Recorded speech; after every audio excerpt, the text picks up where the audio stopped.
प्रिय विद्यार्थियों, आज हम इस वीडियो के माध्यम से बीएड फर्स्ट ईयर के स्टूडेंट्स के लिए पेपर समकालीन भारत एवं शिक्षा के अंतर्गत जो इम्पोर्टेंट क्वेश्चन बनता है, भारत में समानता को प्रभावित करने वाले कारक कौन कौन से हैं, आज हम ये क्वेश्चन करने वाले हैं।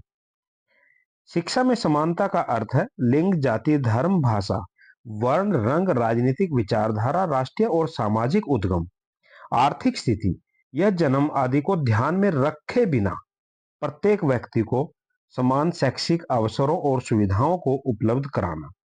प्रत्येक व्यक्ति को अपने जन्मजात सामर्थ्य के अनुसार सुविधा प्राप्त होनी चाहिए।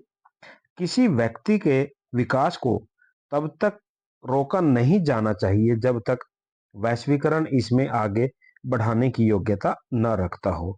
यानी सभी बराबर रखे जाने चाहिए, सभी को समान समझना चाहिए, किसी भी व्यक्ति के साथ में कोई भेदभाव नहीं करना चाहिए।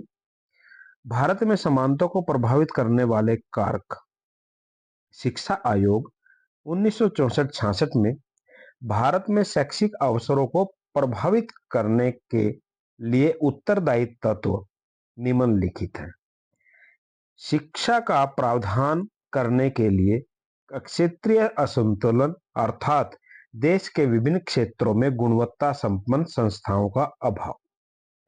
हमारे देश के अंदर जो गुणवत्ता संपन्न संस्थाएं हैं उनका अभाव रहा है। इसी कारण देश के अंदर असंतुलन की स्थिति होने के कारण, क्षेत्रीय असंतुलन होने के कारण भी कहीं ना कहीं समानता दिखाई नहीं देती।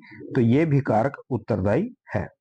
नेक्स्ट आ जाता है आय में असमानताएं, जो समाज के विभिन्न वर्गों में शिक्षा की क्रिया शक्ति में पाए जाने वाले अंतर के लिए उत्तरदायी है।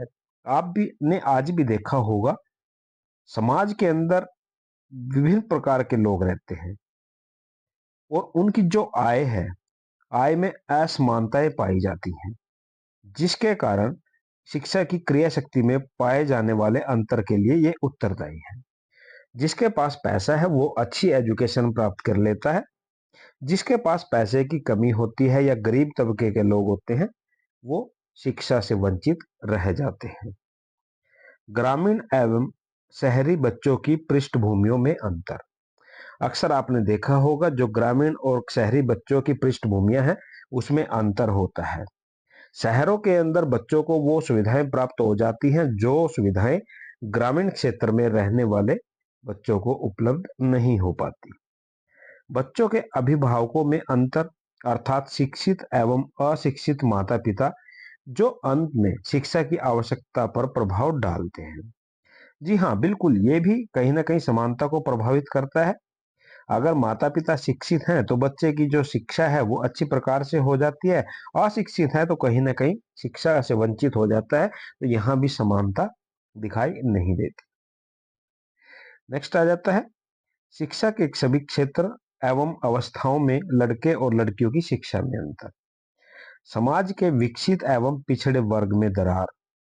उपरोक्त असंतुलनों या अंतरों को दूर करने के लिए कोठारी कमीशन ने निम्नलिखित सुझाव दिए हैं।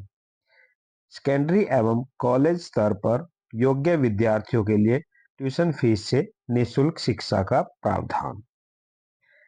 नेक्स्ट आ जाता है निःशुल्क पाठ्य पुस्तकों एवं छात्रवृत्तियों का प्रावधान। देखिए, कई बार तो क्या होता है कि बच्चा बुक खरीदने में पैसा वेस्ट नहीं कर पाता या पैसा नहीं लगा पाता। अगर मान लो एक गरीब तबके का बच्चा है और वो बुक्स खरीदने में उतने पैसे नहीं जुटा पाता उसका परिवार, तो वो शिक्षा से वंचित हो जाते हैं। तो उनको निःशुल्क पाठ्य पुस्तकें दी जा सकती है। और जो बच्चे अच्छे पढ़ने वाले होते हैं और जिनका एडमिशन स्कूल में या कॉलेज में कहीं पर भी हो जाता है तो उनको छात्रवृत्तियां देने का भी प्रावधान हो सकता है। प्राइमरी स्तर पर ट्यूशन फीस को समाप्त करना। साक्षरता का प्रसार। साक्षरता का प्रसार ज्यादा से ज्यादा किया जाए। समाज के कमजोर वर्गों एवं लड़कियों की शिक्षा के लिए विशेष प्रावधान रखे जाने चाहिए। निष्कर्ष, प्राचीन समय से ही संपन्नता और विपन्नता के बीच भेदभाव का अस्तित्व विद्यमान है। यह हर्ष का विषय है कि इस भेदभाव के उन्मूलन के लिए अब विभिन्न माध्यमों और साधनों द्वारा वार्षिक प्रयास किए जा रहे हैं। इन प्रयासों के द्वारा समान शैक्षिक अवसर प्रदान करना नहीं संदेह प्रशंसनीय है, मतलब निसंदेह प्रशंसनीय है। हम आशा करते हैं कि व्यक्तिगत और सामूहिक स्तर पर ऐसे प्रयास होते रहेंगे। यानी इन प्रयासों के द्वारा समान शैक्षिक अवसर प्रदान करना निसंदेह प्रशंसनीय है, क्योंकि आज बहुत ज्यादा प्रयास किया जा रहा है।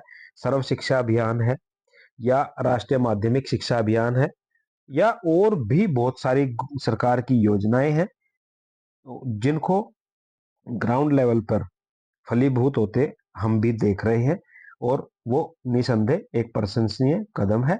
और हम आशा करते हैं कि व्यक्तिगत और सामूहिक स्तर पर ऐसे प्रयास होते रहेंगे। धन्यवाद।